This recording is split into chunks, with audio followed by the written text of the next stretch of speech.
So, okay, a very good evening to you out there. It's a very rainy day in the city of London, South London to be precise, and I would like to say good evening. I'm so excited to come your way with my co-host Vicky Newton as we are going to give you the burst, but nothing but their burst, as in terms of information and education. That is what we do, and that's what we've tried over the last 4 years to give you. And so your most authoritative property show around the globe, I can guarantee you that, because we bring you the experts and the professionals.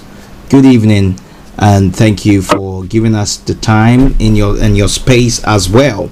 If you happen to be watching, please, you've received the link, do us a great favor and share, and let somebody also get that information. Most importantly, our very special guest is, the wealth of experience that he's got, it's compared, it's next to nothing.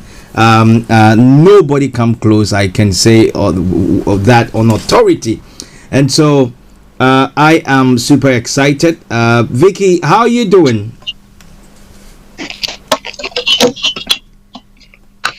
Vicky, I think your mic, you might have muted it. My apologies. Oh, yeah. No, that's fine. Good evening, everyone. Yes, Bossman, I'm doing great. Like I said, I'm not going to ask you how are you doing, because I can see, on your face, the way you look very fresh. You had a new rest.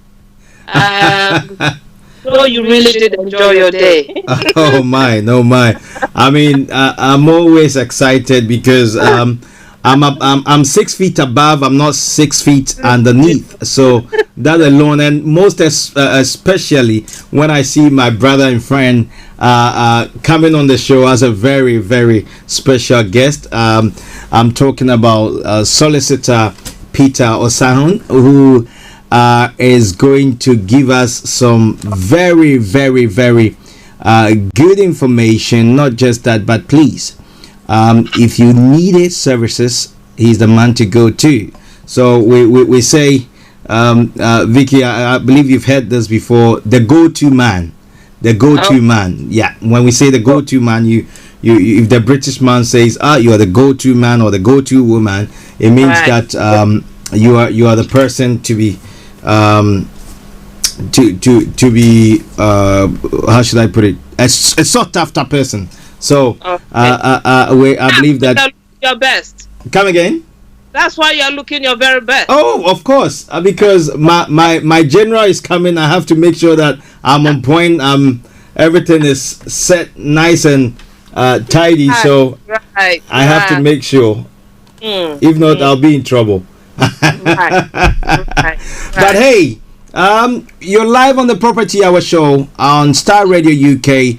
Good evening, good morning, good afternoon. It depends where you are around the globe. This is the Property Hour show, and our guest tonight is a man that has been in the industry, the legal profession, an all-rounder, I can call him, and he's got more than 2 decades of experience under his sleeves, and he is in the person of Solicitor Peter Osahon. Peter, welcome and good evening, sir. Good evening. Thank you. Wonderful. It's good to have you again. Brilliant. Wonderful. And I'm so excited that you've had the time to join us, taking time off your busy schedule and giving us the opportunity for also our viewers and listeners to benefit from your experience and expertise. So thank you. Thank you very much. Right. And Vicky, were you going to add something to it or what? Because the way you were looking. I'm just listening to both of you. Oh, right. Okay. I'll come in at the right time. It's going to be amazing tonight. So we're live on Facebook. That's a Star Radio UK Facebook page. We're also live on our YouTube channel. I beg your pardon. YouTube channel is Star Radio UK. And when you type that, if you have received a link to share, we are live on Periscope. We are live on TuneIn Radio. Search for Star Radio, Star with a double R. And we are live on www.starradiouk.com. That is www.starradiouk.com. And also we are live on our app. That is an amazing app that you cannot afford not to download it, because it's so interactive.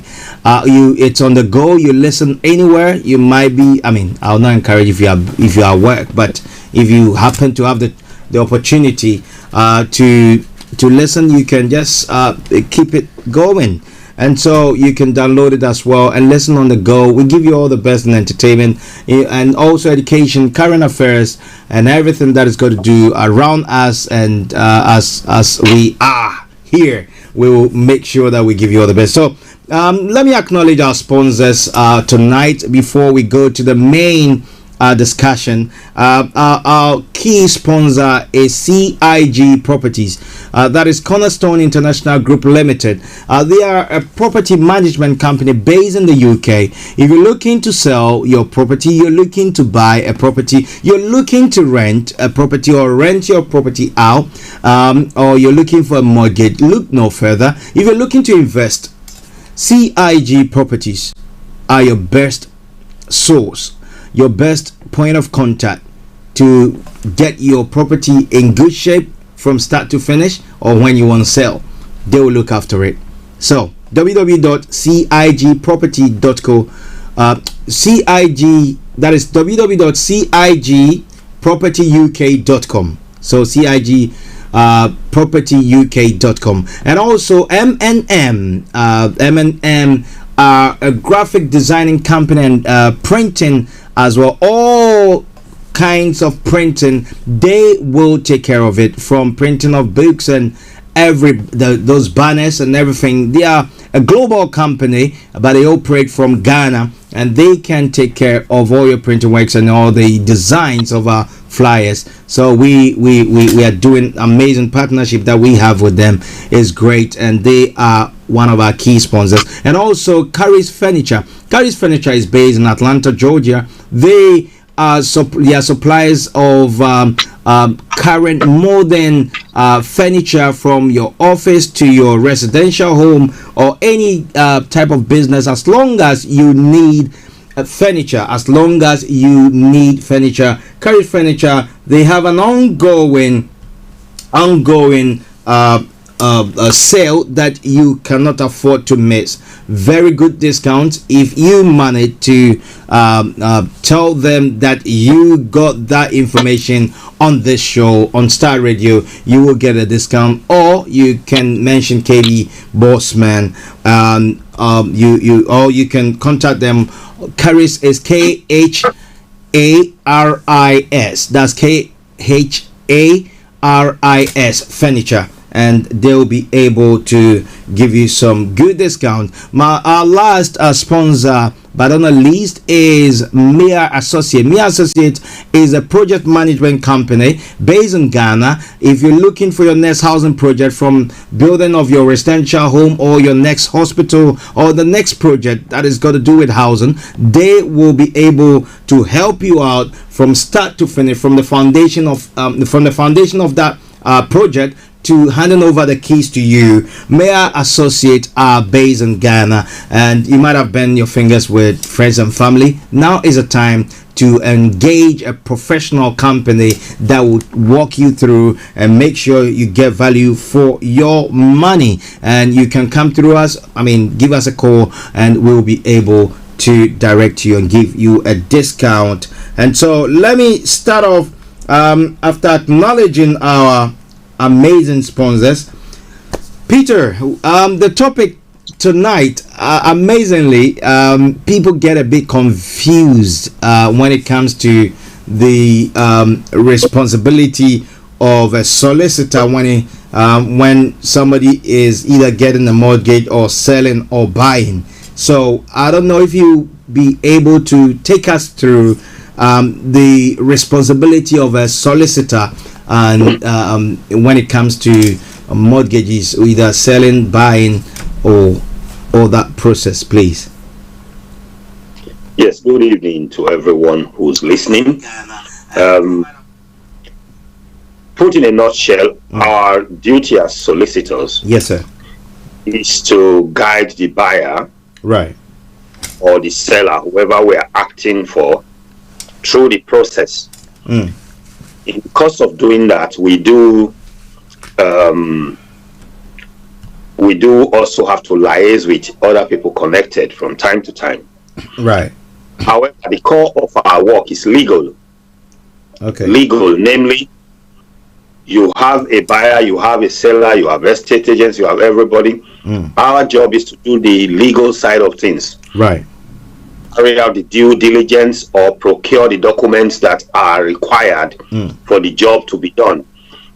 So we do guide from the moment that a buyer or a seller finds the other party who is willing to do business with them in relation to their property. From that moment, they or their agent notify a solicitor of their choice. Once that is done by way of memorandum of sale, yes, then we take over and we then start doing the legal work. Our job is to make sure that you get good title for what you are purchasing. And if you are a seller and we're acting for you as a seller, our job is to answer the questions, to prepare the documents required for the transaction, and then to answer the questions that the buyer's solicitors will be raising, or your lender also. But in a nutshell, I've said a lot, I believe, concerning what we do. Right. From what you said, your job is quite extensive, and it goes deeper. Is it a process where you dig deeper to research into, if let's say you are acting for the buyer, do you go further by researching the background of the property to make sure that everything is litigation free or something like that? Yes, we have to do that. We have to check to make sure that the seller is trying to sell good title. Right. And we have to look from the beginning by procuring the documents from the land registry, the property registers. We are able to identify that, yes, this person has good title, or even if they don't have good title, whatever kind of title we have to be prepared to advise the buyer or respond to their solicitor when they raise inquiries. So that's what we do. Okay, that sounds great, and it's an amazing thing. So in terms of, let me put it this way, are you able, I'm jumping the boat a little bit, but I'll come back to it.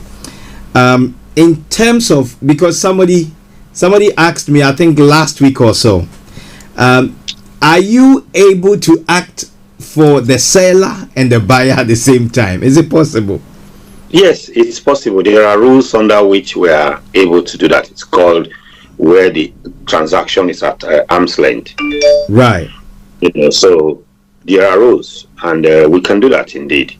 Oh. There's no rule that says we can't. For instance, if family members are selling, if family members are buying and selling in between themselves, they can choose to use one solicitor, and but we always have to be very careful that there is no conflict of interest.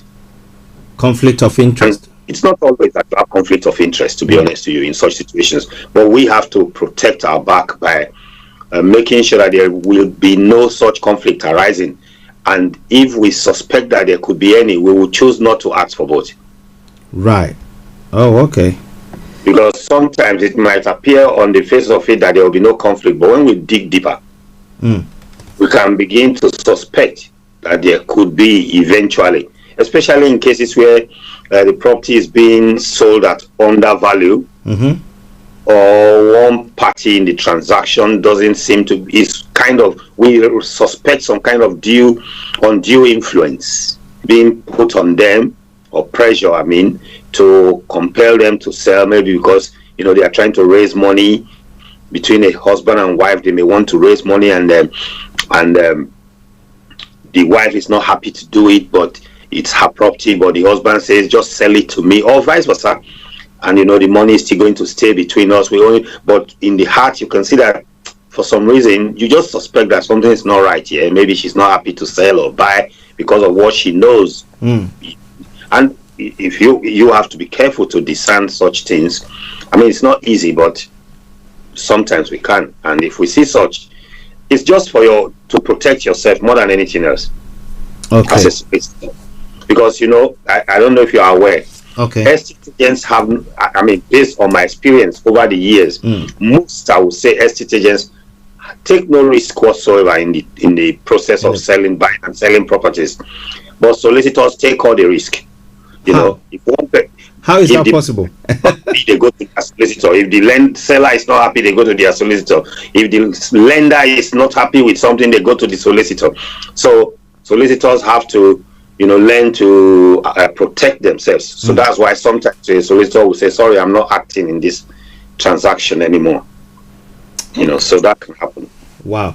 And with this, I think from what you're saying, some estate agents will also say, because I was introducing, I introduced a friend to an estate agent who they were buying a property, and the estate agent, when they started the process, instead of he was always blaming the solicitor of delaying the whole process, and that it's the solicitors that makes the whole process to delay. Is it because of the activities involved or the tax involved from getting the work done? Talking about solicitors delaying, I mean, I won't be surprised. Many solicitors genuinely do delay transactions. Right. We are all very different. Experience can make a big difference. And the kind of law firm, you know, I like being very open about these matters. Yes. There are many law firms there that are best in the recent, if not for the kind of society where we are, where they like to protect their own. Their own. If you have a black group of people doing the kind of thing that many white solicitors are doing today, they will be getting into trouble every day if it was black people. I say that with confidence. I hope white people enjoy to watch this TV. You know? You see, there are many what I would term cowboys solicitors. Right. Even though they are registered with the Law Society, they are best described as cowboys. Because what they do is they gather a lot of people who are not very qualified in the legal work, conveyancing work. They gather them. You have maybe like 50 of such people, some of them working from home. Even, I'm not talking of the time of pandemic, even before pandemic. Everybody working from different corners. And then you see them, they advertise on the internet. Such big, they are big. Maybe they have 200 people working for them. Yeah. Doing conveyancing for them. And they advertise on the internet and say $4.99, $2.99. But actually, behind all that advert, there are only maybe 2 or 3 solicitors. Right. But they are ready to take 10,000 work. Because everybody sees that. They all run there. Right. Now, most solicitors, the average solicitor who is really serious about his job would not be charging anything short of 1,200 to 2,000 for his job, for doing the conveyancing work. Average, I mean, could be lower sometimes, could be more even. But you see, these people will gather people who are not professionals, they pay them peanuts. Yeah. And then they tell them to start taking on conveyancing work. And then these people they've gathered, they don't know the job, so they will just train them. They train them by what I will call tick box exercise. Okay. And the moment they see something outside the ordinary, they get confused. And then they now say, okay, I have to go to the partner. I have to go back to the partner. I have to go back to the partner who is supervising this. So that can take a long time. Going the process of line management of so many people that don't really know their stuff. you know. Yeah. And then in addition, they take on so many cases, too many cases. I'm explaining why there can be delays. Okay. If you have a solicitor, high street solicitors that don't have too many clients in their books, because they are still trying to, you know, to make ends meet, you find that they want to impress their clients at all costs. They want to impress their clients so that their clients will bring them more clients. Whereas those people, they don't care how they deal with people. And very often you can find a solicitor from the high street act a transaction, and you have those kind of what I'll call conveyor belt solicitors. You will find them on the other side. So you are ready to complete, but they are not ready. You are ready to act very fast, but they are not. They will tell you, look, there is a process. They are the ones that will tell you that conveyancing has to take 2 or 3 months. Conveyancing is, every property is different. Right. Conveyancing can take anything between 1 week, from A to Z. 1 week. 1 week. And it could be more, maybe 2 months or 3. But most cases are not that difficult. That's why you hear that solicitors that are delaying. But that's not to say all the time it's always solicitors. Estate agents will definitely not delay.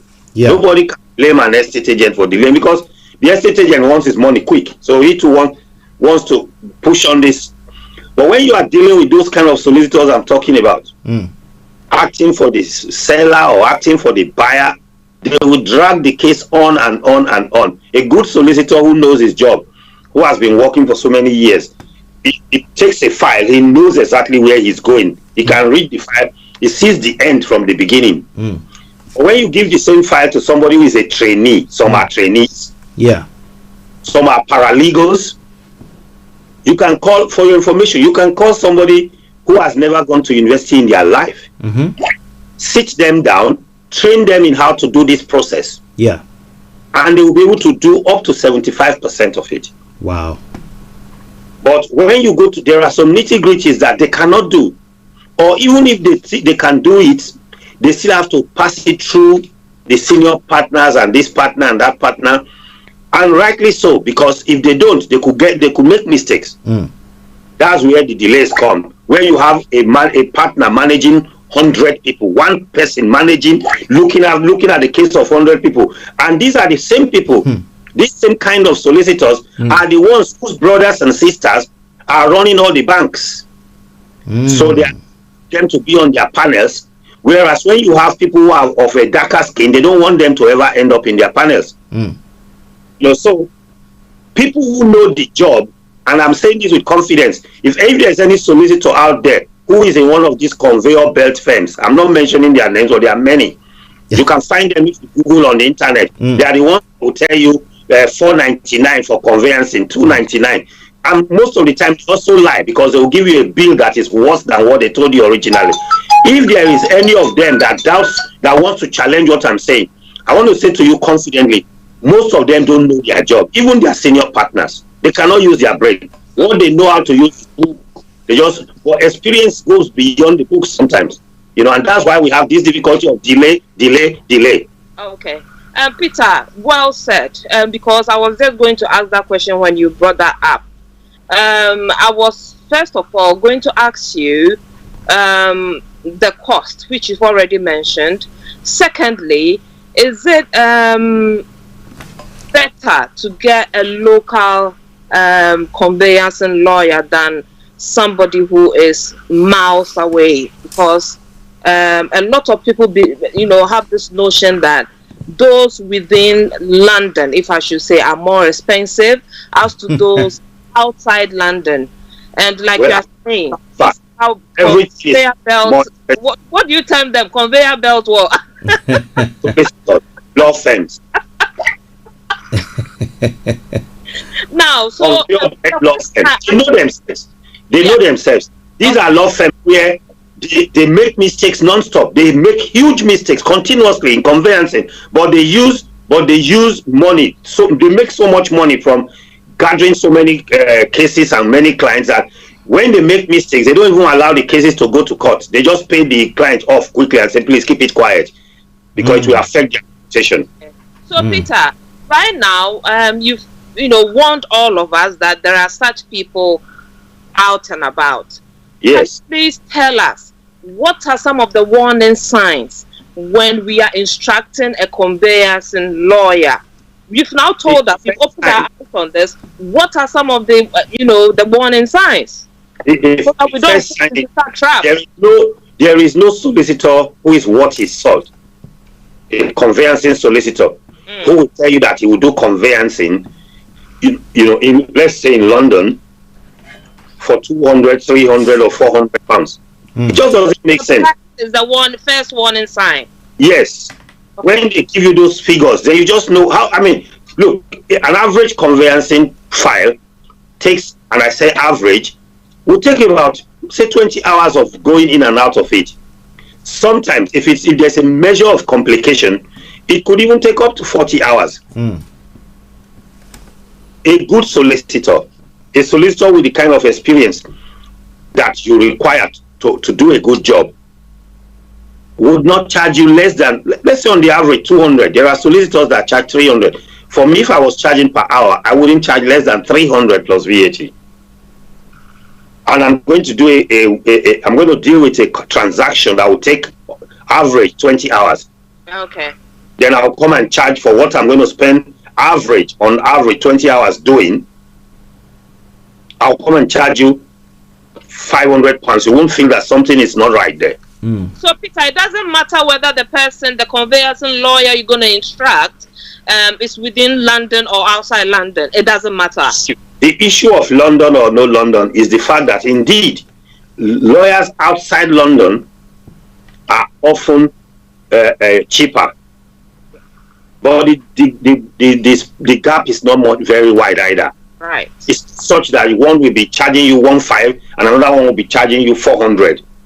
And we see that a lot all the time. Clients will come to us and say, and you know what I say to such people? I say, go tell them to give you a final bill, because that bill they're giving you is a lie. Very often they also deceive. That's another thing about those solicitors. Tell them to give you a final bill that reflects every penny, that once you pay them this, nothing will be added. That's when you discover the truth.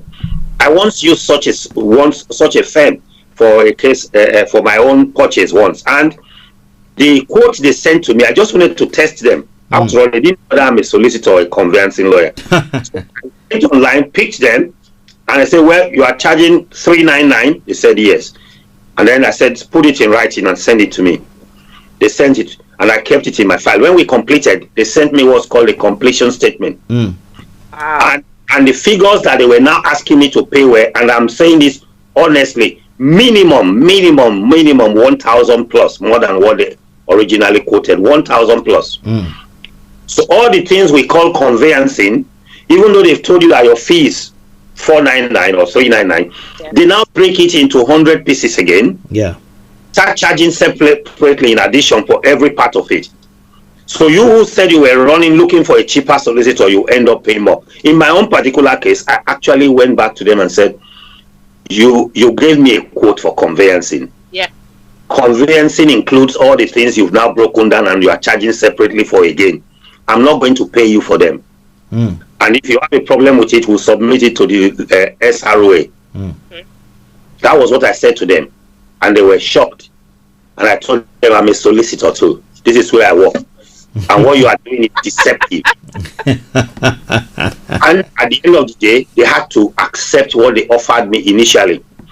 Because how many people know that? How many people can say that? They will say, oh, these are different from the real conveyancing. Everything there is conveyancing. Conveyancing is A to Z of the process. And if it's going to be more expensive than what we quoted to you at the beginning, we have to notify you somewhere. The moment we sense that it could become more expensive, we have to tell you that, oh, because of this extra work, we may have to charge more. Are you still happy to continue? Not that you just, unfortunately, many people don't know these things. So, and those people are, are capitalizing on that ignorance that people have, and that using it to rob them. So Peter, apart from the price, are there any other signs? Just quickly before we. Well, You cannot have any other sign until, and that's the point, until you are already entrapped. Okay. Okay, I'll give you an example again. I was dealing with a transaction recently. A lady was selling her properties, 3 properties at the same time, to the man who's been her menial labor man, who's been doing all the work in repairing those properties for the past 20 years. Right. The same has been managing and looking after those properties for 20 years. The woman doesn't even know the properties the way he knows them. Okay.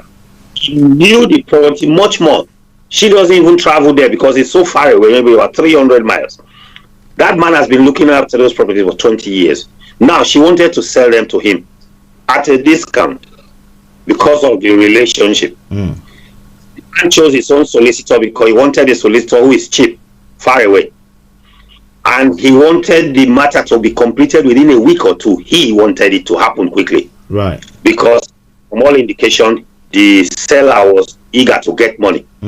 Now, we started the matter, and his solicitor started dragging this case on and on and on.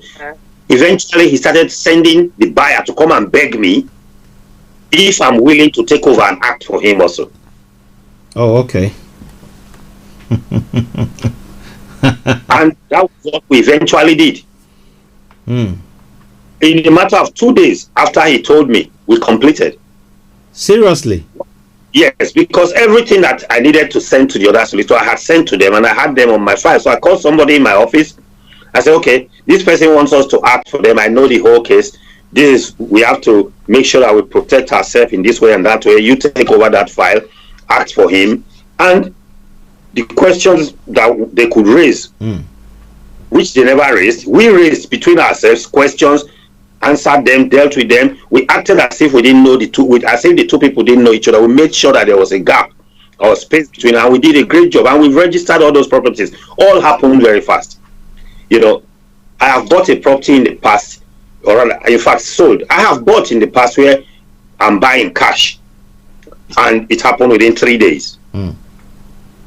I've sold a property in the past where the landlord of the property that I owned, the freeholder, told me, I want to buy a flat. And I said, what do you want to pay? He offered me a price. We agreed. And I said to him, how long do you want to take? He said, I want to complete tomorrow. Wow. Yes, I said, with me it's possible. I'm a solicitor. I can do it. Are you sure your solicitor will be ready? He said, yes. If I tell my solicitor not to ask any question, he won't ask. I know the property. I'm the freeholder. I know everything about it. And we completed the next day. All I needed to do was just fill some forms, sent to him, and he would say, look, Peter, you don't bother how to do all these things. But I did them. I filled the forms, sent everything to his solicitor, and I was surprised. I was very surprised that the next day his solicitor was ready to complete, because he insisted. He said, look, I want it to be completed immediately, or else I'll just go and register it myself. And the man completed the next day. You know. So what I'm saying is that it's not as complicated as some people make it look. There are sometimes complicated cases, but not all are. And so, you know, when you have cases where people are dragging it, sometimes because they have too much work in their books, or they are distracted, they have cash issues, I can understand. But why should you use your distraction to prevent somebody's work from being done? Okay. Distraction is not the only reason. The reason I mentioned before, the issue of line management, where you have a solicitor who is managing 50 or 100 people alone, looking at their files, and they are doing conveyancing. Maybe each of them is dealing with 5 files. Yeah. They all have to come to him every day. They have appointments with him to ask questions about any issue they come across. What's going to happen? I mean, you are telling a solicitor, I am the buyer. Don't ask any question. I'm the buyer. I don't need you to ask questions, because I know the answers already. I know this personally, and I'm buying cash. And the solicitor is still saying to you, sorry, we cannot complete until about 4 weeks' time. That's why that man switched that case to us. Peter, you know, talking about, you know, we are using some terms, some jargons, and for the benefit of those who don't know much about viewers and listeners. So, can you tell us what is exchange and completion for the benefit of those? I want to talk about process. Yes. Now, Peter, before you come in, I hope we have time for you. If not, because as I'm here, I was just thinking of no, because the cases that you've raised is even educating us more than even going through all So it's just a suggestion. If you are available, we can plead with our guest for next week, and then because of the time as well. And then we can have you for part 2, where we'll go deeper into other stuff. But if that is, although I'm supposed to be very busy next Thursday, but it's not going to be 45 minutes. I'll be happy to do it. Yeah, I believe. Okay, that'll be great, and we'll plead with our guest for next week, because we have to finish it off, because there's a lot that you've given within this short space of time as to certain things that we take it for granted. Yes. Going to a solicitor. So if you please answer Vicky's question. Yeah. I had another one, but please go on with Vicky's. Deal with that question. Yeah. You talked about, you say a lot of people mix exchange and completion and all this process. Yes. Exchange simply means exchanging of contracts. Buyer and sellers, they have signed their contract with their solicitor. Their solicitor is holding their own contract. The solicitor for the seller is holding the seller's side of the contract. It's the same. They are identical, no difference. Each one is holding exactly the same thing. But before you get to that point, you have all that due diligence we were talking about. You have searches. You want to make sure that everything is okay, and then you also have to agree the contract. There are terms on that contract that need to be reviewed.